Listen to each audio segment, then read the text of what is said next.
The flame stretched like a warning, and the room breathed back.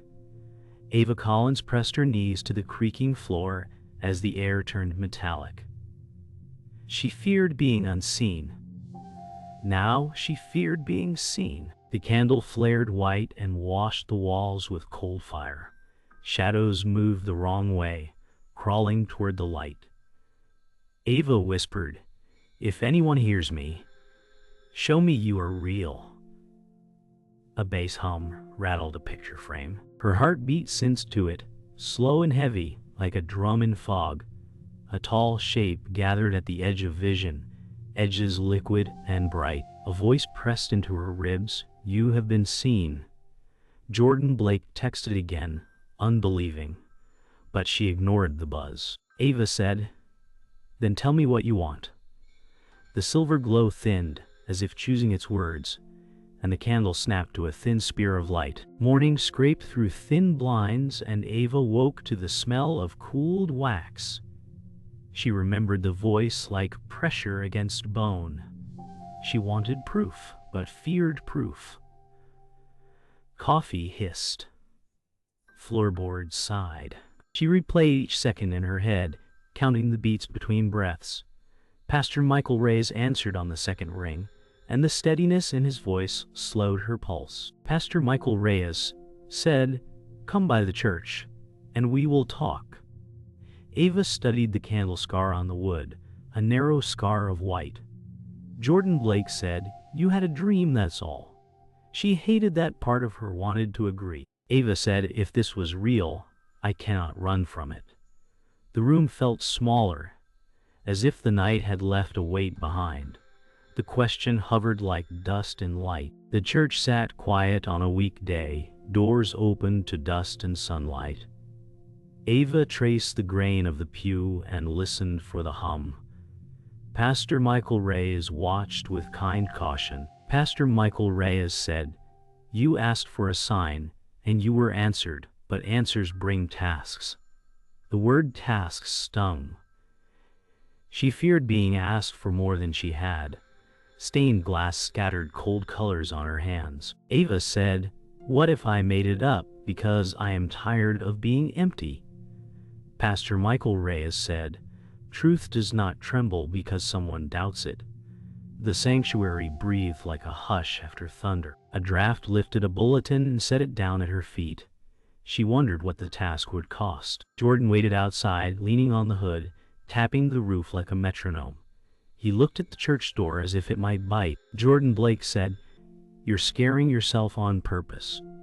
Ava felt the old wound open. The one named abandonment. She feared trusting anything that could leave.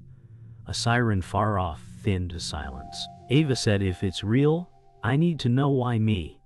Jordan Blake said, "Coincidence picks everyone eventually." The sky held a flat noon glare, and the wind refused to move. She noticed a silver glint on the sidewalk, a crushed foil wrapper catching sun. It looked like a tiny echo of the night. She picked it up and felt the chill return. In the apartment again, Ava laid the silver wrapper beside the candle scar. She turned off every light and waited for the dark to answer. The refrigerator clicked and fell quiet. Ava said, "If you are real, show me the next step." The silence pressed back, thicker than before. Her phone buzzed with Lena Hart's name, a voice she had not heard in months. Lena Hart said, "I heard you were asking for help." The timing felt like a thread pulling tight. Ava's chest warmed and cooled in the same breath. She feared hope more than fear. A faint shimmer rolled across the wall, brief as a blink. Ava said, "I will come." The room held its breath, as if listening. Sirens threaded through traffic while Ava cut down an alley, heart racing at the remembered voice. She felt watched, and the fear sharpened her focus. A delivery truck idled and coughed smoke. Jordan caught up, angry and winded. Jordan Blake said, "You're chasing a ghost and dragging me with you." She wanted proof, not permission. A metallic hum rose from a grate and tugged the hairs on her arms. Ava said the sound was like this last night. A dark shimmer moved against sunlight and then vanished. They reached the corner market and stepped into flickering light. A woman at the register stared, then looked away too fast. Jordan Blake said, "We are reading Panic into Neon." The cooler rattled like a warning. Ava spotted a silver mark on the wall, a small sigil shaped like a tear, and everything in her stilled. They ducked into a laundromat where machines drummed like soft thunder. The air smelled of soap and coin dust. Ava pressed her hand to her ribs, feeling where the voice had settled. Jordan's anger cooled to worry. Jordan Blake said, "You did not sleep." "Neither did I." She laughed once, thin and brittle, and felt the edges of panic. He looked at the silver sigil sketch in her notebook. Jordan Blake said it could be nonsense. She wanted that to be true and could not make it true. A child's jacket tumbled behind glass, sleeve reaching like a hand. Ava said, "I cannot unknow what I saw." The machines clicked into a slower rhythm.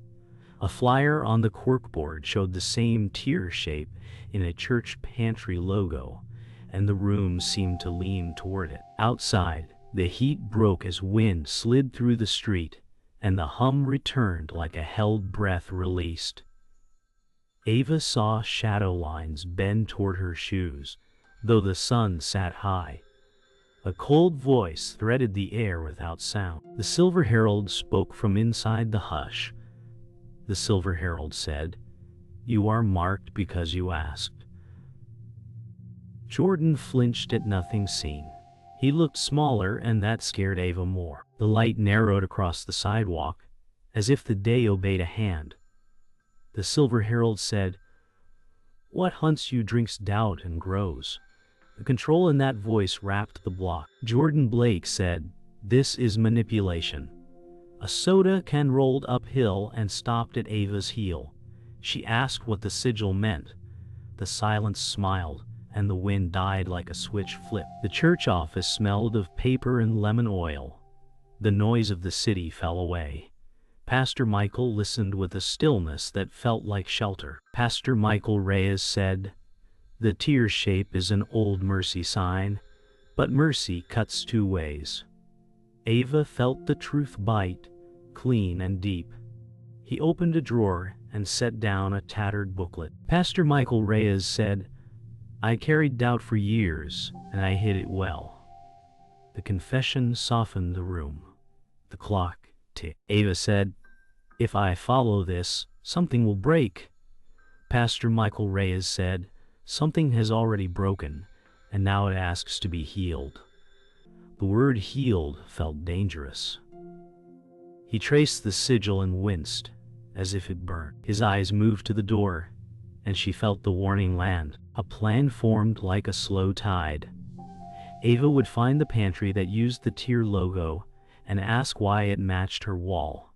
She feared what yes would cost and feared no more. Pastor Michael Reyes said, "Go with care and do not go alone."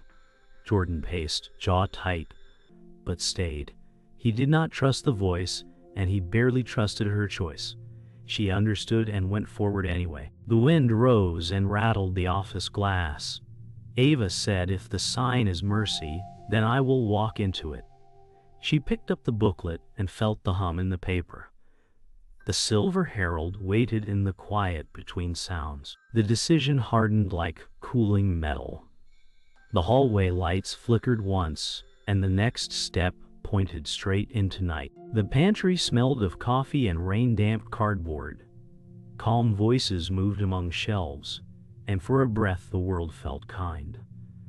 A volunteer waved them in and smiled with tired warmth. Lena Hart stepped from the back, and the air tightened. Lena Hart said, "I heard you needed help." Relief rose like light and then trembled. Ava showed the tier logo, and Lena lowered her eyes. Jordan watched for cracks in the kindness. Boxes slid on metal rails with a dry hush. Lena Hart said, "Come to the office and I will explain." The space was neat and careful. Too careful. A key turned in a drawer with a heavy click. Ava felt safety like a coat she did not own. Something under the quiet did not breathe right. They sat around a clean desk while the rain found rhythm on the window. The calm felt earned and false. Lena poured water and shook just once, then still. Lena Hart said, "I wore that tear sign when I had nothing left." Ava's chest opened and hurt at the same time. Jordan Blake said, "Who gave it to you?" Lena chose her words like tool. Lena Hart said, "Someone who promised grace if I stopped asking questions." The sentence hung like a blade. Ava said, "Does the sign belong to mercy or control?" Lena did not answer, and her silence felt like a map. The room warmed, and the glass fogged at the edges. A small bell over the pantry door rang without opening, and no one moved. The Silver Herald stood in the doorway like a clean cut through fog, the light bent toward their outline. The Silver Herald said, "Mercy requires obedience to truth." Jordan bristled. Jordan Blake said, "Whose truth?" The room felt smaller, and power gathered like a storm that did not need thunder. Ava said, "If I obey, who do I become?" The Silver Herald said, "You become the one you asked to meet." The answer sounded perfect and wrong. Lena looked at the floor and worried a scar on the desk. The past pressed against the glass and refused to leave. The Herald's gaze landed on the tear sign, and the ink seemed to ripple. Ava could not tell if the offer was gift or trap. The twist arrived quiet. Lena unlocked the lower drawer and lifted a stack of pamphlets with the tier logo stamped in silver foil. Ava reached, and the top sheet stung her fingers. Lena Hart said, "I gave this to you once before and took it back." Memory hit like a door slamming. Years ago, a night clinic, a fight, a goodbye without words. Jordan Blake said, "You knew each other." The betrayal rewrote the room. Ava said, "You left when I broke." Lena Hart said, "I was told leaving would save you." The lie had worn a holy mask. The Herald did not move. The rain stopped as if listening. The pamphlet curled in Ava's hand like living metal, and she let it fall. Silence shook more than shouting. Ava saw how the sign had been used to bind and to soothe. She felt the cut and the balm in the same breath. Jordan Blake said, "We walk out now." She did not move. The Silver Herald said, "Truth is not gentle, but it frees." Lena's eyes begged and apologized in one look. Ava said no more half answers. The air cooled and the window cleared. She understood the game and the cost. She would not be managed by dread or comfort. The choice formed heavy and clear. Ava said, "Show me the place where this began." The room exhaled, and the hallway light flickered toward a locked door that waited for night. Rain had stopped, and the pantry hummed with the kind of silence that follows storms. Shelves stood neat, labels squared like soldiers after inspection. Ava traced last truths in her head, and felt the cut where trust had torn. She wanted to scream and only breathed. Jordan Blake said, "This place plays gentle to hide sharp edges." The clock clicked like distant heels in a hallway. Light pooled on the floor in a pale shape, not quite a cross, not quite a tear. Ava said, "If mercy can bind, then mercy can also free." The memory of the drawer's sting lived on her skin. The Silver Herald waited in the corner where glass showed no reflection. Lena Hart said, "I tried to protect you and broke you instead." The air cooled. A faded map on the wall showed a red pin under white tape, and her heart moved toward it. The red pin pulled a thread through time, and the scene folded backward. The night clinic came back with bleach and rain and old coffee. Young voices begged for help behind thin curtains. Ava remembered a wrist under her hand and the way hope thinned when doors locked. Lena Hart said, "I wore the tear then, and I believed it saved me from myself." The hallway buzzer stuttered like a failing heart. Jordan Blake said, someone decided who deserved answers. The Silver Herald said, "A lie can hold shape if fear breathes it." Memory and present stepped on the same tile, and the pattern fit. Ava said, "You left so they could keep me still." A metal cart squealed past in her mind and left a smear of silver. She saw who signed the paper that night. Pastor Michael Reyes had written his name. The office smelled of lemon oil and old paper again, and Ava carried the signed form like a live wire. Pastor Michael faced the window, shoulders squared as if the glass were a sea to calm. Her heartbeat paced the ticking clock. Ava said, "You signed to keep me quiet." The words landed and did not bounce. Pastor Michael Reyes said, "I thought I was buying time to heal you." Silence cracked between them and spread. Jordan stood by the door, half in hallway, half in judgment. The Silver Herald did not speak. Lena watched the floor as if it held a confession. Ava said, "You called fear medicine." The pastor's hands trembled once and sat still. Breath echoed. The shape of his choice filled the room like fog. He turned from the window, and the light showed he had expected this moment. Pastor Michael Reyes said, "I feared you would follow pain into fire, so I closed doors and called it care." The calm in his voice cut cleaner than anger. He believed himself, and that was the danger. The Silver Herald said, "Control wears charity when it wants to live long." Jordan Blake said, "Truth does not need a leash." Ava felt the room tilt. Truth's like weights on a scale. Lena Hart said, "I obeyed because obedience looked like love."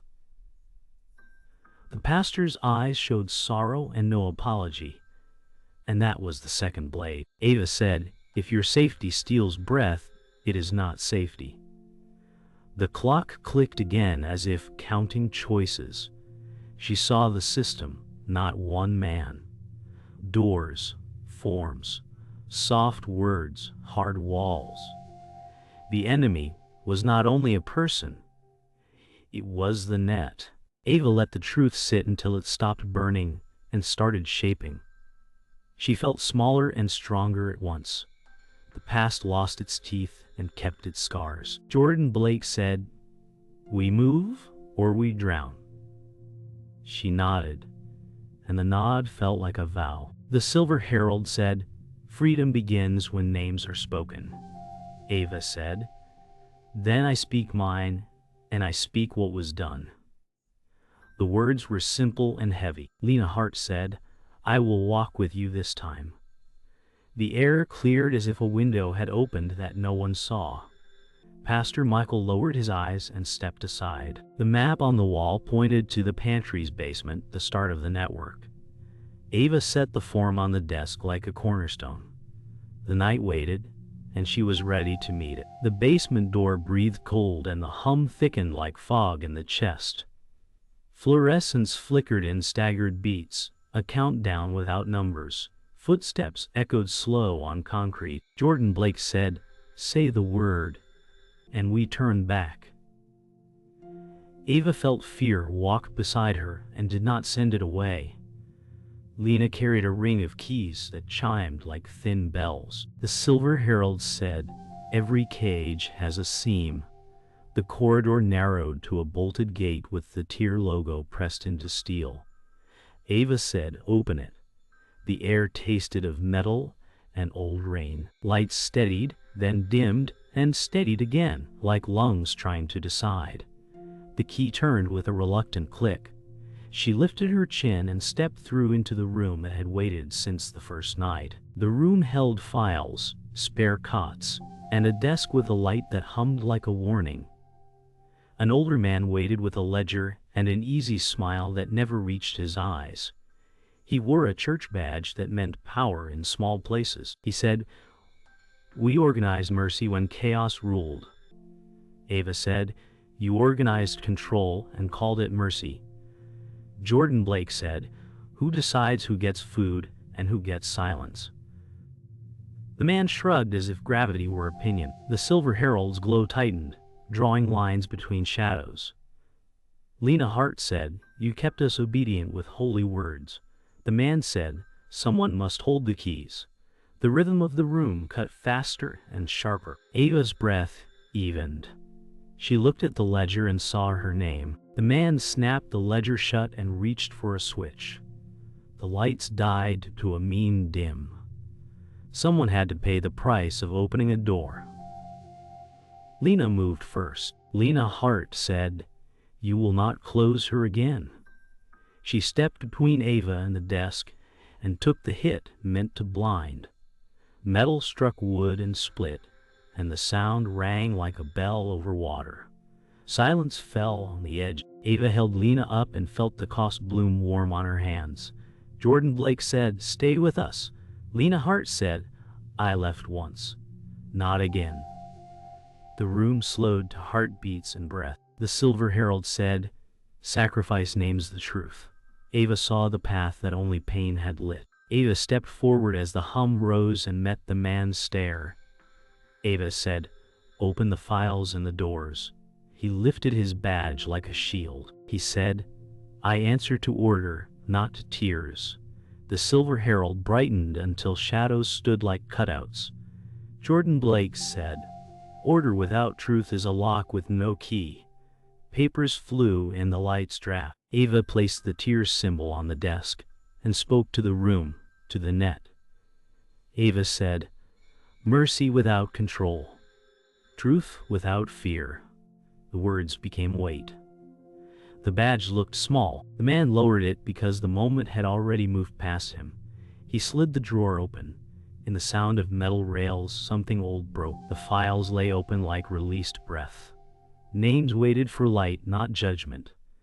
Ava copied what mattered and left what did not. Jordan Blake said, "We take this upstairs and into air." Lena nodded, pale and steady. The Silver Herald dimmed to a soft edge, as if purpose had eased. Ava said, "This ends the way it began, with a sign, but now I choose it." The corridor no longer felt like a throat. Footsteps echoed like a promise rather than a threat. They reached the door, and dawn pressed a thin silver line under it. Ava touched the handle and knew the world would change, slow then all at once. The room behind them held silence that sounded like respect. Smoke thinned from the broken light as the basement settled into quiet. Papers lay like fallen leaves, and the hum was now a faint memory under breath. Ava counted her inhales until the shake left her hand. Jordan stood nearby and did not speak. He watched her face and let the silence say what words could bruise. Lena leaned on the rail and blinked against the ache. The Silver Herald dimmed to a thin line along the wall. The day pushed a pale ribbon under the door, soft and cold. Ava felt the weight of names they had carried up the stairs. She felt the price they had paid for opening a gate. Lena Hart said, "We made it through." Ava nodded once and knew that some things would not return. The room exhaled, and the loss showed its shape. Outside, the street held wet quiet, and the city felt newly washed. Ava stood by the church steps and let slow breaths settle the noise inside. Memory clipped into the morning like small films. The candle turning white, the tear logo, the drawer that stung. She held them gently and did not let them bite again. Jordan Blake said, "You did what you came to do." The words eased and hurt. Lena closed her eyes and saw the night clinic door she once walked through alone. Ava said, "I was afraid of proof. Now I'm afraid of forgetting." A bus hissed and moved on. Sparrows argued and then calmed. The sun touched the map of cracks in the concrete. Ava understood the path would not be loud from here. Life would keep moving, but with a different gait. They sat in the sanctuary where dust floated like slow snow. Time loosened, and the air cooled the heat from their pulses. Lena reached for Ava's hand, and then paused, asking without words. Ava met her halfway and felt the tremor steady. Lena Hart said, "I am sorry for leaving when you needed me." The whisper carried years. Ava said, "I release what I thought you owed me." The Silver Herald stood by the stained glass as if guarding the pause. The light poured thin rivers across the pews and turned the wood to gentle fire. Jordan bowed his head and let his shoulders drop. Forgiveness moved through the room like water finding a bed it remembered. A bell rang somewhere far away. The echo lasted longer than the sound, and something closed without breaking. Pastor Michael left a note on the office desk, folded once with careful hands. The paper smelled like lemon oil and dust, and a life of small duties. Ava opened it and read the lines that did not defend and did not beg. Pastor Michael Reyes wrote of fear, learned as wisdom, and of doors closed for love that was not brave. The words did not fix history, but they held a light that did not accuse. Ava said, "I hear you." Jordan Blake said, "He can learn, or he can repeat." Lena traced the tear logo printed on the corner and did not flinch. The Silver Herald said, "Legacy is a lantern when truth chooses to walk." Ava placed the note back and felt both age and ease in her chest. A single tear fell and softened into a small smile. By noon, the pantry doors opened under new rules. Names became people again. Files became maps to help, not fences to hold. Ava stood near the entry and watched the line breathe. She felt stillness inside the movement, the quiet that follows right action. Jordan handed forms that asked less and offered more. Lena directed volunteers with a soft voice that carried. The Silver Herald lingered like a shimmer near the ceiling, then thinned to almost nothing. Ava said, "We will keep this gentle." Jordan Blake said, "We will keep this honest." The words felt like keys without locks. The air warmed. The floor did not threaten. Ava touched the tear symbol on the sign and felt peace settle in bones she once hid. The day moved, and she moved with it. Evening drew thin gold lines across the apartment floor. The candle sat cold and small. No hum, no shiver in the glass. The quiet did not accuse, it held. Ava let the silence fill the corners and washed a cup with slow hands. Jordan sent a message that said only, "Here if needed." Lena sent a photo of the pantry shelf with space where names once were. Ava said, "I can breathe without waiting for the next blow." The words felt new and simple. The city exhaled through the window like a soft fan. The room that once pressed now made room. She remembered the first night and touched the place on the floor where the light had speared. A soft ache rose and passed. She asked herself if the cost had been worth it, and heard the answer arrive as calm. She walked to the church alone at blue hour. The air was mild and smelled like watered dust. Each step matched the soft beat under her ribs. Ava carried the old pamphlet and the signed form. She paused by a street bin and fed both pages to the slow flame of a match. Ava said, "I do not need these to remember." The fire ate the silver ink and left a calm curl of smoke. The city kept moving, but she felt a small stop inside, like a door held open and then closed with care. She watched until the glow died and then walked on. Her shadow moved beside her like a friend who does not speak. At the pantry, a small speaker played a voice memo found in a drawer.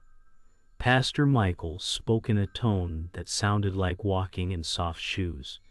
He named the harm and asked for better guardians than he had been. The words did not demand tears. They asked for work. Jordan listened with eyes that did not wander. Lena folded a box and nodded at nothing and at everything. Ava said, "We will keep watch together." The memo ended with a breath and a quiet amen that felt like a door, not a wall. The room held the echo and did not rush it away. The theme of the days gathered into one line in her mind, clear as glass. Morning returned with small noises that promised a day. Carts rolled, doors swung. Laughter came careful and then freer. The shelves filled and emptied in a steady loop that looked like breath. Volunteers learned names and learned stories. Jordan taught the new intake steps with patience he once saved for sarcasm. Lena charted deliveries and taped a paper heart on the freezer to mark a change. Ava walked the aisle and felt time arrange itself without asking her to hide. She said thank you more than once and meant it.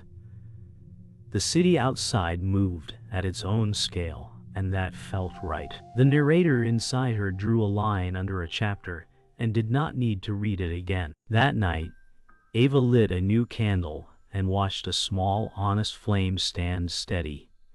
No white spear, no bending shadows. The room felt like a body at rest after a long run. She closed her eyes and listened to the quiet and heard only the life of her breath. The silver herald did not appear, and that felt like trust.